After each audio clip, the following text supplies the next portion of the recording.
Hey, yo, it's me, Pops Fan Marmalade, and you're watching the Comics-Related Madness Network.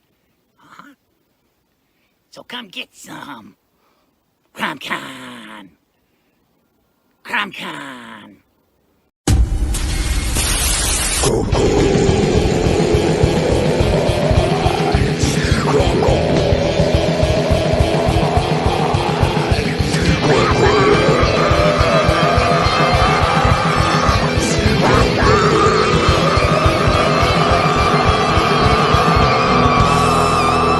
Come get some.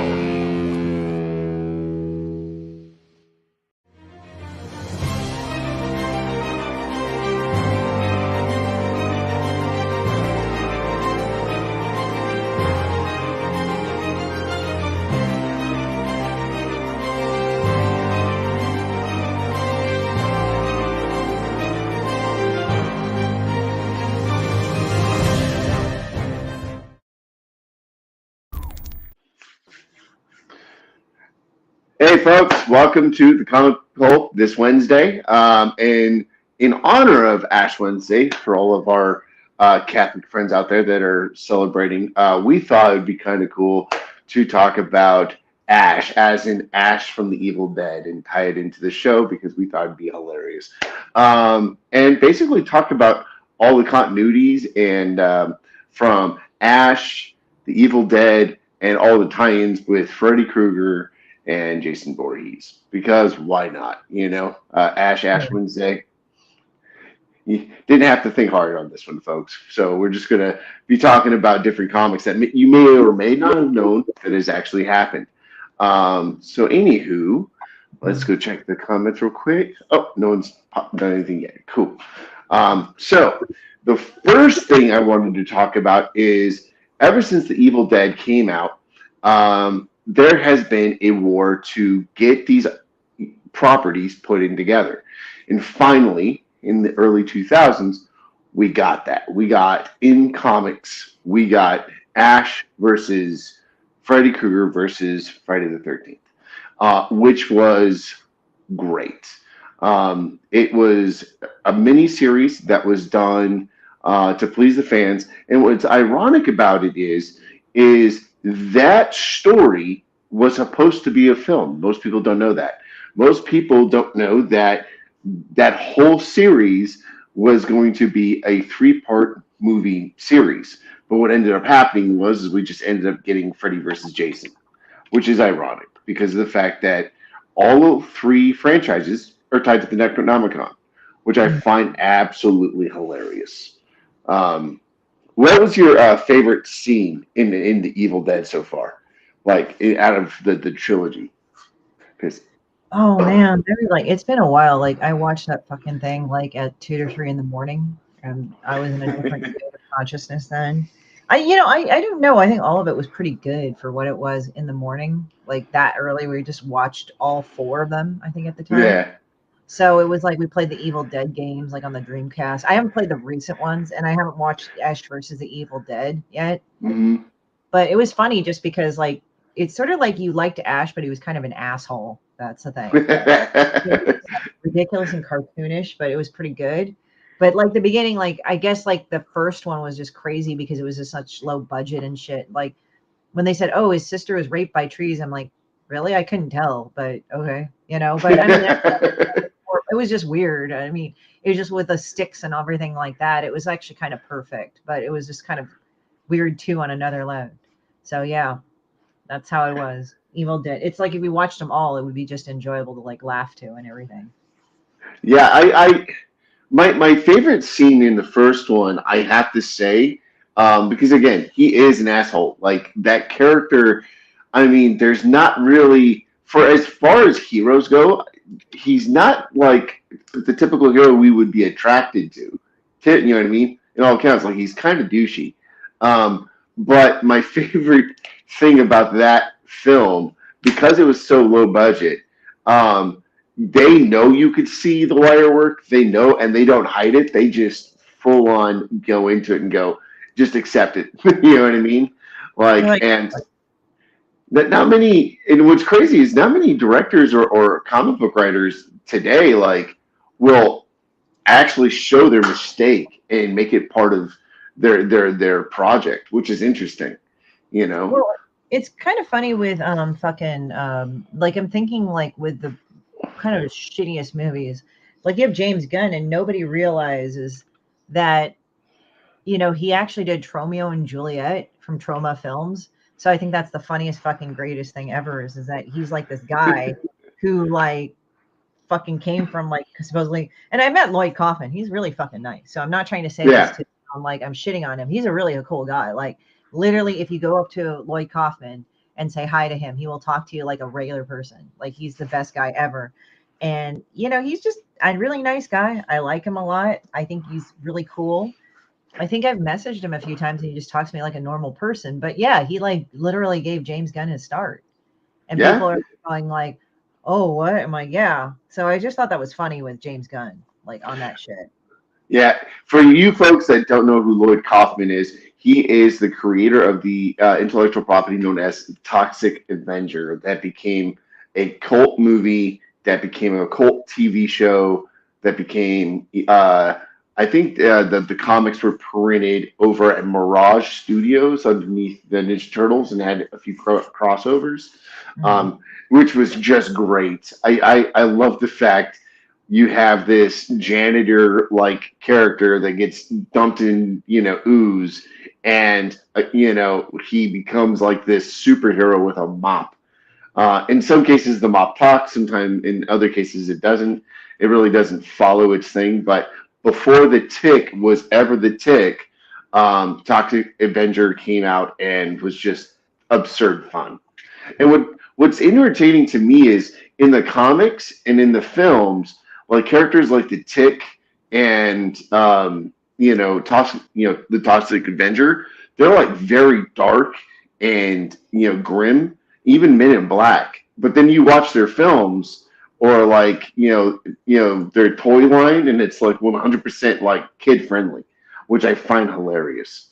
Yeah, Toxic Avenger was like full on fucking like I don't know what it was, but it was pretty funny. Yeah, like he rips a dude's arm off in like the first 20 minutes of being the Toxic Avenger, and then they put a Saturday morning cartoon. You know what I mean? I remember watching that cartoon. That was the best cartoon ever. Hell yeah, it was. I wonder how much money Lloyd Kaufman made off the comics in the cartoon though, because like, I mean, most of his film ideas don't really get that big anymore, like they did in the '80s. So I wonder if he still gets. 90s they were kind of big. Yeah, '80s and '90s they were huge, but like but now not really, But then again, I mean, his version of cinema had created a lot of the new people that are out today, like Joss Whedon and James Gunn. Like I don't think Joss Whedon would have ever done Cabin in the Woods had it not been for Lloyd Kaufman, because Lloyd Kaufman was a. What was the first one he did with Lloyd Kaufman? Oh man, well I know Lloyd Kaufman helped him get his Buffy the Vampire Slayer movie off the ground. I know that much. Like Lloyd helped out a lot of the great directors and comic book writers of today get their start. Like most people forgot, like James Gunn and Joss Whedon both wrote for X-Men, which is weird. Oh, I didn't know that. The cartoon series. The cartoon series and the comics. In fact, Joss Whedon's X-Men probably is revered as in the modern timeline of X-Men as the best written X-Men, as everyone else before him and after him kind of like went meh. Like most people, I hate to say it, but most people like go, there's the guy that did it for like 15 years, Chris Claremont, like all of Chris Claremont's run. Then you get what's his name? The head of DC now, the guy that sold his shares of Image to DC. Jim Lee. Oh yeah, so we get and then we get Jim Lee for a few years, and then the X-Men sucked for like 12, 13 years, and then Joss Whedon drops in, James Gunn drops in, Grant Morrison drops in. You know what I mean? like there for a while in the 90s and like pre 2000, 2001. So just no one cared about the X-Men because they were just written so bad, so bad.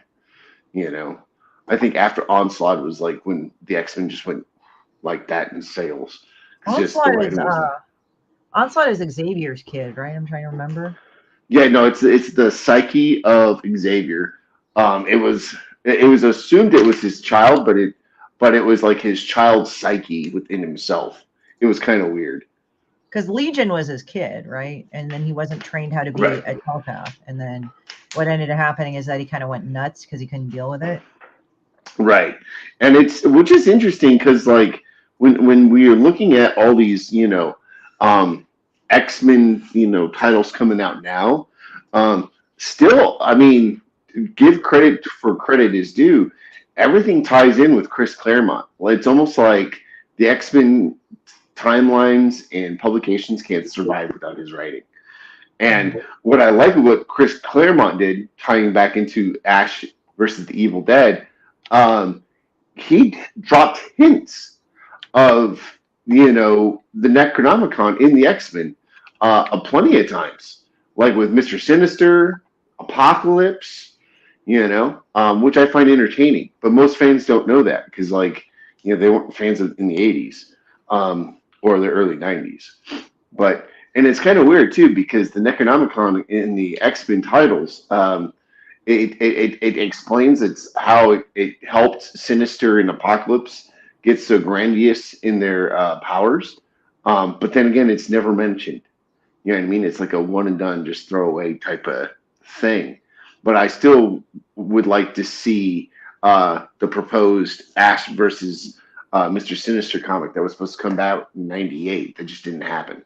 Because that was going to be, I remember reading that in WizardCon magazine, and I was just like, dude, that'd be so cool seeing Ash from the Evil Dead fighting Mr. Sinister for a crossover. So what is Mr. Sinister again? Like I think I kind of know his background, but I don't.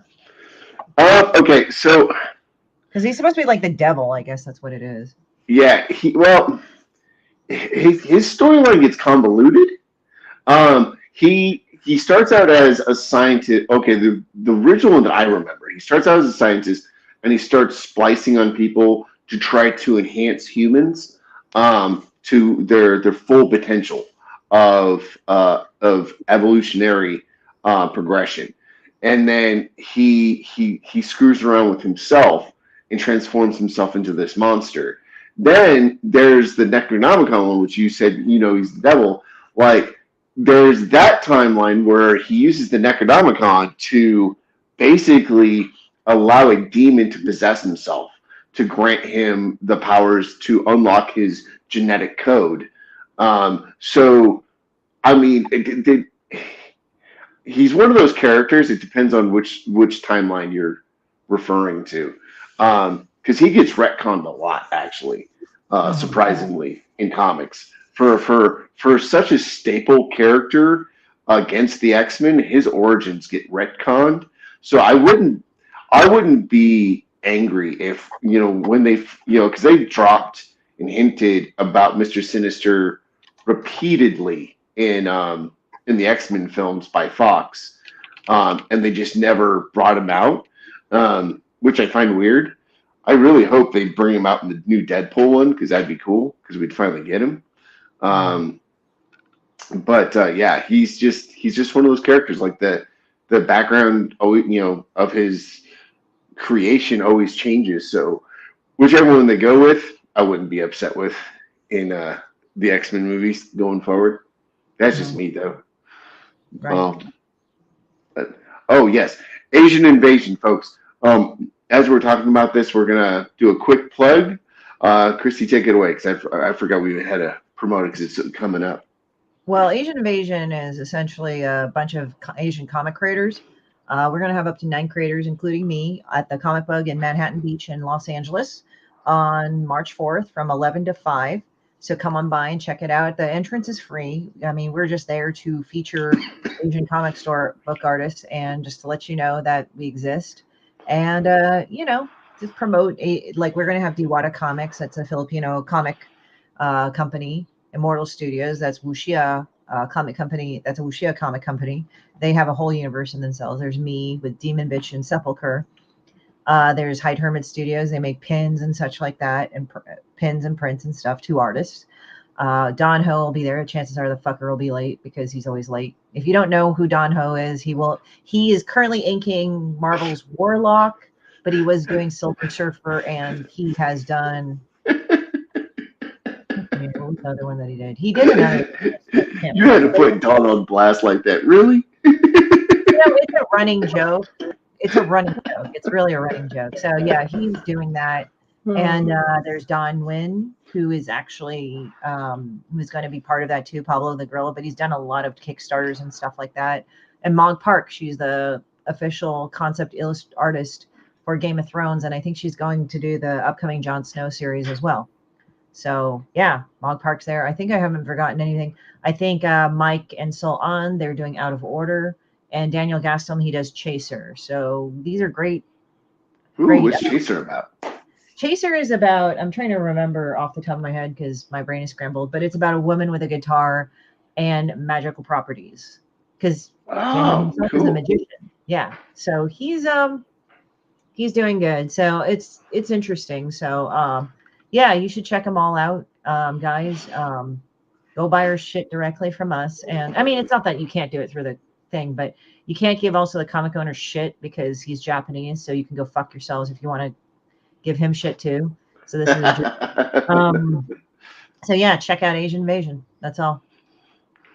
See, this is why I love this channel. We get to like advertise for things that people may have never heard of, or they would have never checked out. You know what I mean? Because it's interesting. Ever since we've started this, the fan mail that I've gotten to talk about certain comics and whatnot, and I promise, folks, I'll catch up on all of it. The thing of that for me is I have to buy them. So don't worry, I will buy every issue that everyone was talking or emailed me about, and I'll review it here and talk about it. Because again, this is about promoting about comic books and creators that people may have never heard of. Like it's the reason why we talked about Lloyd. Me and Christy love him. His visions of things and storytelling are fantastic. And it spawned a lot of great stuff for our generation and her generation. And so and that's what Comic Pulp's all about. We want people to have a good, fun time with comics and general nerdom tied within comics. Now back to the Evil Dead thing. What made me also solidify that we were going to mainly talk about the Evil Dead today, besides it being Ash Wednesday and the main character's Ash, is the fact that there is a new Evil Dead movie coming out, and the prequel comic book drops on the 1st of April. And I'm excited because the comic artist that is doing it is known to have worked on the Hellraiser series back in the 80s and 90s for Dark Horse. And I can't remember the gentleman's name off the top of my head, but the artwork is looking absolutely amazing. And this time around, the Evil Dead, because Bruce Campbell is getting older, which I understand, it's focusing mostly on the book itself. So this new iteration of comics and films coming out is more about the Necronomicon. So I'm kind of curious of what kind of stories we're going to be getting from these studios, because as of right now, the people that have the publishing rights, Dynamite has the publishing rights for Army of Darkness, but then for the Evil Dead, I believe it's still Dark Horse, and I forget which one of those studios didn't get permission. They just bought the rights. So one of them technically is only backed by Bruce Campbell and Sam Raimi. And I wish I could remember, folks, but as of late, my memory's just been blah.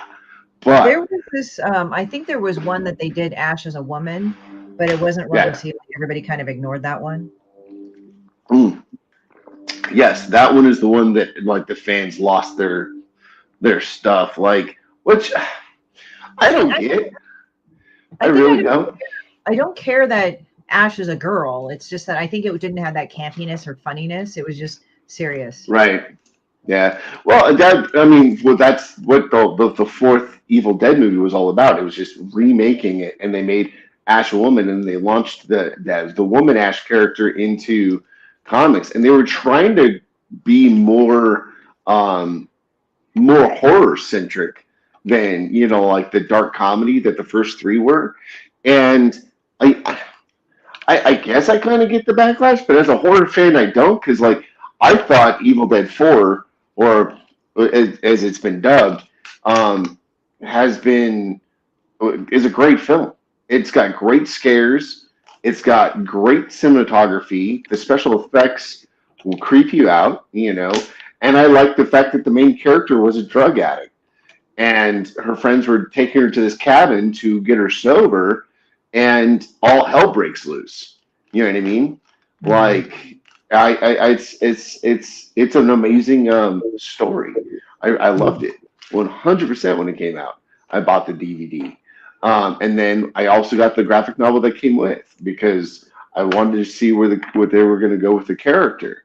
And in the graphic novel, instead of getting a chainsaw and a shotgun, she gets a Reaper sickle, which is pretty freaking cool. Seeing a badass like battle chick with a Reaper sickle in a 45 holstered on her thing, which unfortunately, because the backlash, you can't even find that graphic novel anymore, sadly, which is kind of heartbreaking, because the art looked pretty sick, especially when it was inked by Greg Capullo's inker before he got into doing Batman, and that guy's inking is amazing. I thought Greg Capullo was the ink. Well, no, he was the inker for Silvestri, wasn't? No, he for Todd McFarlane, right? For Spawn. And right. Okay. Yeah. So Greg Capullo got to start inking for Devil Do Publishing. In fact, his first comic book that garnered attention was The Last Sin of Ben Grimm. In fact, the only place you can find The Last Sin of Ben Grimm is from an old comic book commercial company. And they basically took the entire comic of Last Sin of Ben Grimm and made it a video. And you could watch the video, made it a stiff motion action comic on YouTube. All you have to do is Google The Last Sin of Ben Grimm, and you can see Greg Capullo's ink work on it. And it looks amazing, because it's a noir horror story, which is pretty cool. But then he went from that to working on Spawn as a penciler. And my heart broke when I was as a Spawn fan, when I found out that Greg Capullo was leaving, because his artwork was so awesome. But when I found out he was leaving to go do Batman, I was like, oh, okay, then that makes sense. I would jump on Batman too. By the way, say hi to my friend. So let's see, scrolling up. Oh, nothing. Okay. So Troll. Fuck. I was just wanting to say, oh, look at our little friend, Spam, and he fucking drooled because he was fucking nasty sometimes. I swear to God. Oh, you drooled. But he's a sweetheart. Nice. He's like your cat version 2.0, except I think he's kind of dumb. But whatever. Well, honestly, I think both of them are same. I just think the fact that, living on a farm, my cat is just more in tune with his hunter instincts, and he'll go out there and take care of the field mice and stuff. Mm-hmm. So, I because there's some stuff that I've caught Bone doing that was absolutely stupid, like trying to lick a cactus. He was sniffing the flower and trying to lick it, and then I had to take the thorn out of his mouth. Yeah, so. On he chewed on that glass pen I got, and it was like, what the fuck, Yeah. Oh, that's funny. That's funny. Yeah. I think he just beats him up all the time too. Yeah. So so I'm excited about this new this new challenge for the Evil Dead. I wonder what kind of heroes we're gonna get, because according to the again, since they're revamping everything this time around, the book is falling in hands of a family, and they're trying to take care of their mom, who gets possessed by the book. So it looks pretty cool. and the comic series coming out following it is supposed to be following the kids. So I'm kind of curious what kind of hero dynamic we're going to get this time. You know, I mean, like I said, I didn't understand why they hated the female version of Ash. That didn't make any sense to me at all. I mean, the art was good, the story was cool, you know, and it was its own thing. You know what I mean? Kind of like when they changed what character was it that they in recent comic lore that they changed into a woman. I think there's like oh gosh darn it, it was in the X-Men because we were just talking Sinister being a woman. Like comic book fans weren't pissed about that, you know, when they made Sinister a woman finally, like, which I find interesting, you know. It's like they pick and choose which ones they want to hate on, I guess. But I think what it is, it also depends on how they write the story and the character. That's probably also what they do. Because sometimes that's a combination of that. Because sometimes I'll like read some of the things, and it's like, oh, I made this into a woman. It's like, you just did that to get fucking brownie points. Fuck off. But if it's like if it's a well-written character, I like it, you know, for me personally. Yeah. So, I mean, that's the thing. It's like if they do things that are certain to get like sales, and I mean, I'm not stupid. I mean, it's like we all want to sell our stuff, but if they're doing it in a way that's very fucking annoying, it's just like I don't really have any tolerance for that personally. I just get annoyed because it's like, why'd you go and fuck something up? Yeah.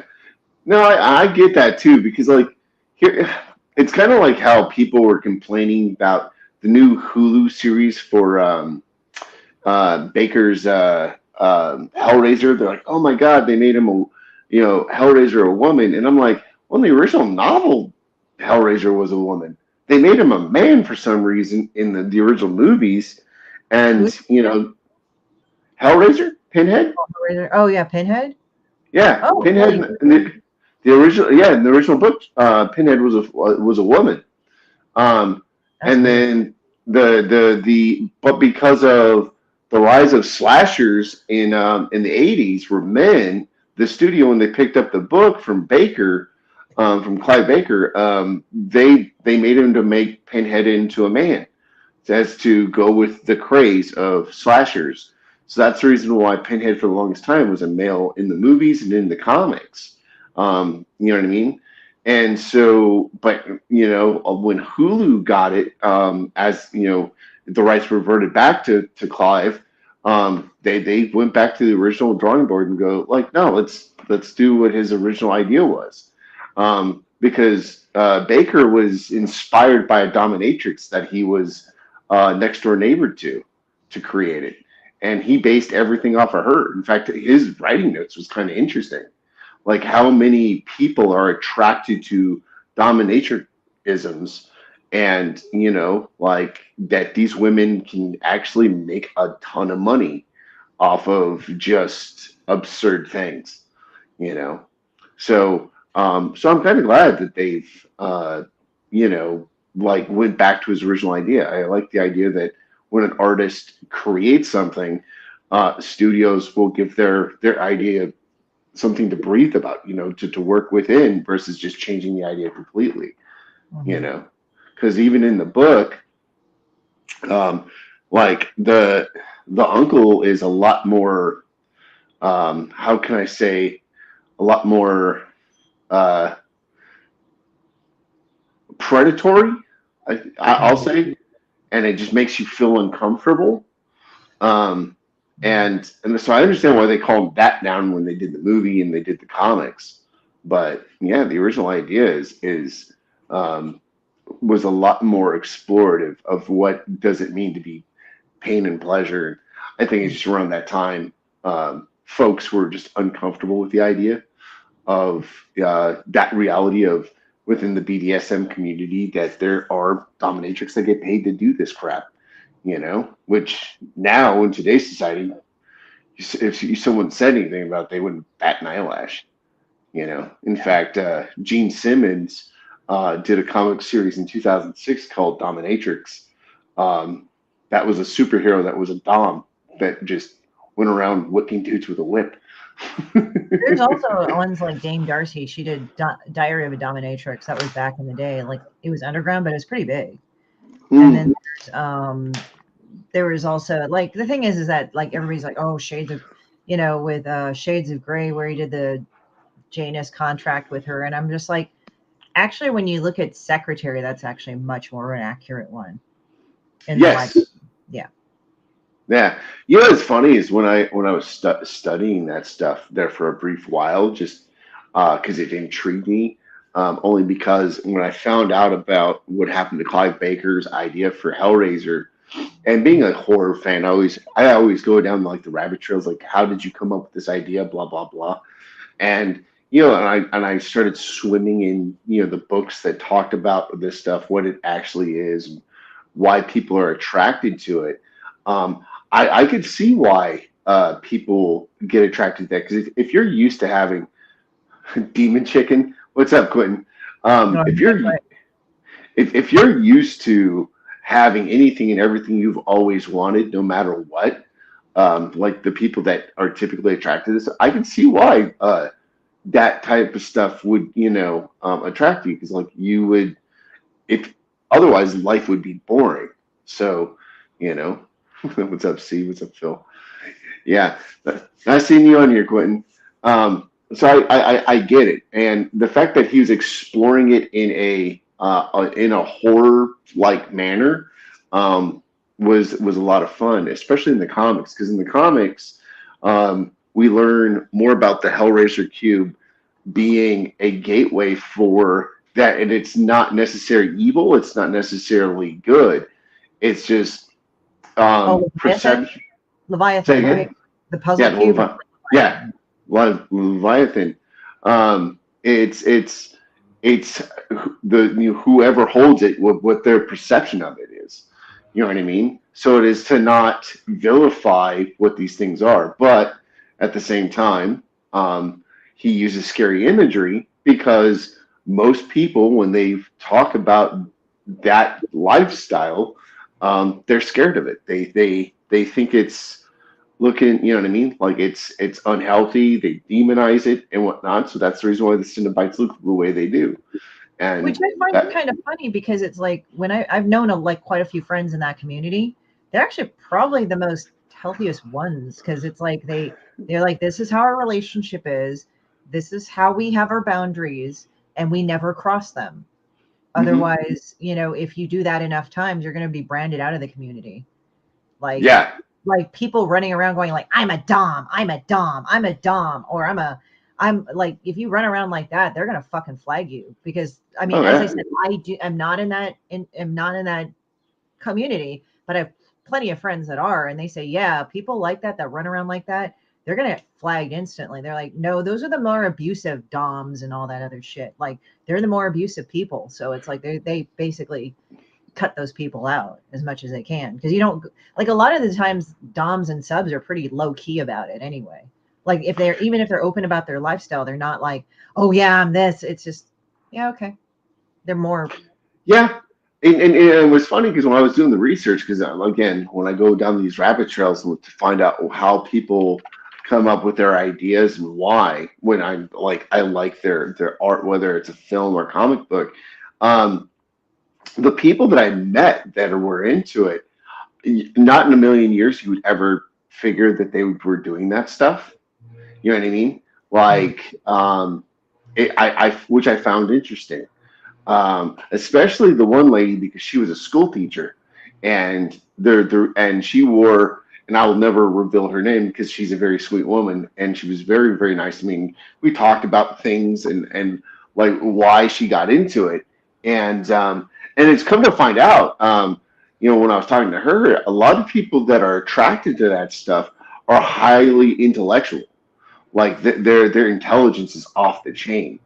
And so when I interviewed some of these people, I was like, dang, like they're like really smart people with like masters and, doctorates, which is interesting, and again, like people that seem to be attracted to that stuff are people that are usually here in society. You know what I mean? They want some level of connection that most of us get that they just don't, but they're attracted to the more hardcore part of it. Hail Van Zandt, the ultimate master of the ultimate universe. Well said, Quentin. Well said.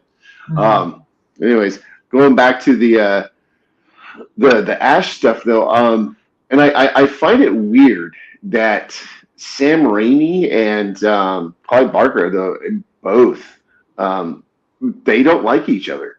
Like they clash. In fact, when you watch the Hellraiser series or read the Hellraiser comics, they trash on the Evil Dead, and the Evil Dead do the same thing to the Hellraiser stuff. Like, in fact, in one comic, the cube's there, and Ash goes, "Oh, this worthless thing," and he throws it up and he shoots it, and it shatters.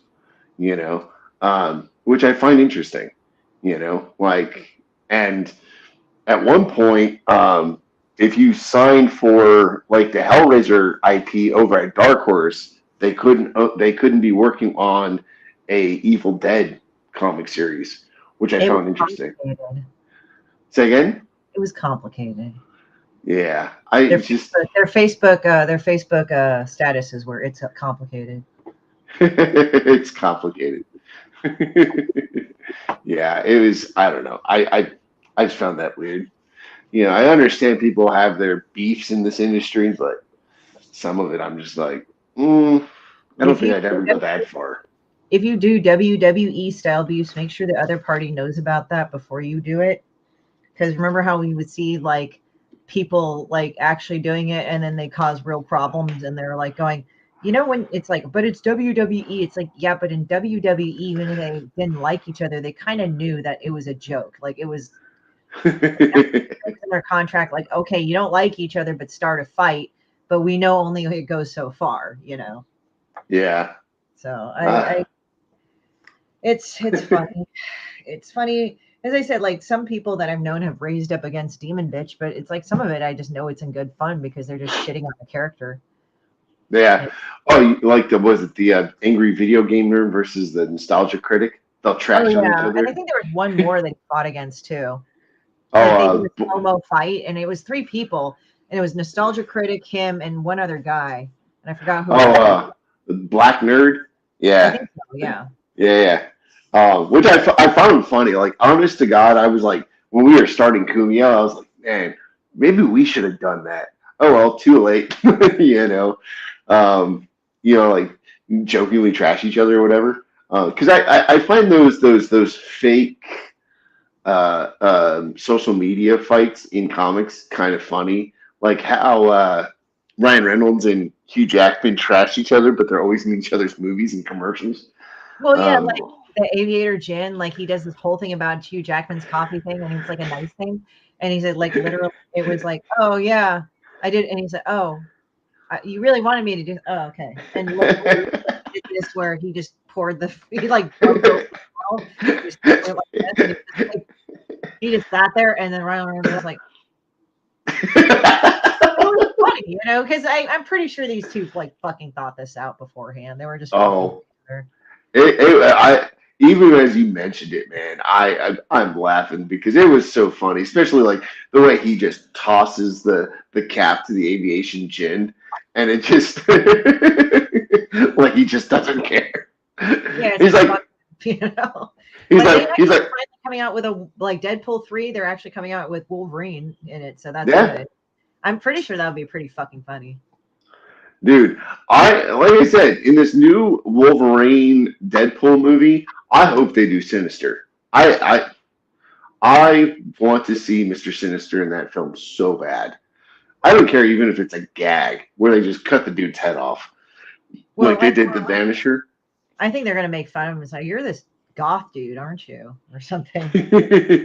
Right? Make fun of him. Because I look at Mr. Sinister and said, man, did you just go to like a goth club or some shit? By the way, I went to Bar Sinister over last weekend. That was fun. Hey, how was that, by the way? Well, okay, first of all, I didn't go during normal bar times. Like for me, like, going out and partying, like if I have to do that, there has to be some purpose to it. I know that's weird, but No, I went to go see Weapon of Choice. And if anybody doesn't know, she has an Etsy. And I bought a lot of pieces from her. She's from New Orleans. And she said she would be at the Vampire Bar. And it's like the Vampire Bazaar, Bazaar. And that's the day before the Vampire Ball. So Bar Sinister. And so it was from 12 to 6. So it was on my way down because I had to go and have had a dinner with some other business dinner with other people. So I said, well, I'll stop by and say hi. So I stopped by, walked in, and I met her and all that other stuff. But yeah, it was really cool. Like I think like sometimes with some of the people in the goth community, they're like, oh, I fucking hate that place. They're full of elitist assholes and everything. But everybody was cool there. So I'm like, okay, so more of an evidence that people don't know what the fuck they're talking about sometimes. So, but Sir Patrick Stewart might appear in Deadpool 3. Probably as Charles Xavier, which is going to be funny. Yeah. Yeah. But yeah, going back, but no, I went in there, and actually it was funny because I saw a woman that kind of looked like my friend Rose with the red glasses. Rose, she just had a baby, so it was really funny. I was like, and I told her that, we were laughing, but she was completely dressed head to toe. But the Vampire Bazaar was just people that had dark art goods and dark art things that were there, or that could be construed as Gothic or something like that they sold. And so I just wanted to say hi to her. And then I met one of our friends over there, Francisco, and he was really cool. So I hung out with him, and I just like hung out for a little bit. Then I went and did my dinner thing, but I just wanted to hang out, and it was cool. It was good to meet her and see her and everything. And it's, you guys can see it on my Instagram. So it's like, I have some pictures from that event. It's not a lot, because I just wanted to just breeze through and say hi. But the people that do it, it's like, I didn't meet the people Bar Sinister, but the bar looked really cool inside. It was like dark, obviously. I think it opens at like midnight and shit, and I need to go to bed around that time. I'm sorry. But we're no longer spring chickens, folks. We're in our 40s. Yeah, but I mean, it's like, as I said, it's not bad to do. I don't think it would be a bad thing to do. So it's like, I went there, it was fun. Well, I'll check it out. Why not? I mean, I wonder if like novelty bars like that, just for the sake of it, because I'm just like a huge, horror fan. Like I love horror films and love horror comics. If those types of places ever get scouted by Hollywood to like, shoot, I'm sure. You know what I mean? It's funny because I was never really hardcore goth, although now I'm pale as fuck as one now because of my anemia. That's great. Yeah, guys, and I don't go out in the sun that much. But all in all, like the thing, because I realized like this is not makeup. I'm pale as shit. I'm whiter than you anyway. That's yeah. It's funny because I'm like sometimes I have to look at myself in pictures and I'm like, I'm fucking pale as shit. What the hell? Like I didn't know I was that pale. But what ended up happening was, I mean, it was, I guess I must be really pretty now in Asia. Whatever. But yeah, like there's another one called Das Bunker. I haven't been to that one yet, so I'm kind of interested in going to that one. But I'd heard about Bar Sinister. It's been around since '98, and I was actually when I used to live up in NorCal, there was one called Bondage A Go-Go, and I went there too. So it was actually a fun time. I've heard of that one. I've never been. I've seen pictures of it. They had cages up there that you could dance, but it was very a minimalist bar. I think it's funny, the goth bars I've been to, the ones that I have been to, they're largely minimalist. They do have some decoration like candelabra or things on the walls, but it's not like overtly decorated. It's not like speakeasies that I've been to or whatever. It's like for, as I like remember Bondage Go-Go, it was very black. It was very basic, like certain geometrical things back in the day. And there were people that danced in like the cages on top. But other than that, it wasn't like a super ornate bar, but it was kind of cool. It was a double tier bar. And then when you go to Bar Sinister, and I was only there for a little bit, but it was nice. Like it had some decorations, like in the middle, they had a fountain, but instead of the water, they actually had a huge candelabra melted and everything. And they would just they were playing Interview with a Vampire on repeat on a certain loop. So that was kind of cool. I was like, but I mean, they did have some decoration, but it wasn't like super crazy. Like on the walls, there was decoration, there was candelabra. But I mean, usually I think it's kind of mostly kind of black and plain. And they had some chains fucking ceiling. But again, it was just like little touches of elegance, but it wasn't like super crazy everywhere, you know. But I have not been to Right. Doctor. I kind of wonder what it looks like, but that's about it. Oh, that's cool, man. I mean, I imagine those places around Halloween time are probably packed with just, Yeah. whatever. But yeah, I don't know. The bars that I used to go to when I did go to bars, were always I like the certain novelty bars. Like my favorite bar of all time that no longer exists. It was American Comics Company. Hell Yeah. Much. But it was this one called the Atomic Bar of Awesomeness, and it was a comic book themed alcohol bar and coffee joint. And I think because of like they sold comics there, they sold out. Instead of being like an old fashioned right for the whiskey drink, they would call it like uh, was it a Lex drink or name everything after the superheroes. And I think what happened with them was they just didn't get the licensing to like do the wordplay with their drinks, and they got sued a lot. That's at least that's the rumor. I don't know, but that was my favorite place because it was just like a really cool bar. It was inspired by the food joint in the back of the Mark Waid Kingdom Come series, where like they had that. Oh yeah, the superhero bar. I remember that. Yeah. I was just so, trying to remember, and it's like, yeah, so it was inspired by that, but it was all comics and stuff, and yeah, like you couldn't, unfortunately. Yeah, it was. I miss it. It was pretty cool. The waiters and waitresses were cosplayers. That was pretty cool. And it was encouraged for them to cosplay while they served you drinks or food. But yeah, I don't think they could have. I think they ended up getting a lot of lawsuits because just what it was. And you would think like Marvel and them would help fund a place like that to help grow it as a chain to make money, but whatever. It happens. Uh, well, folks, thank you for all chiming in. Chrissy's got to get going to get ready for her next show, and I'll be on there too. And we'll be talking stuff while she draws. So thanks for all coming in. And please, by all means, check out CromCon this weekend, and also check out Asian Invasion if you can get out there. So thanks, folks. Mahalo. And I'm gonna jump on that thing where it's okay. Yep. All right. Bye.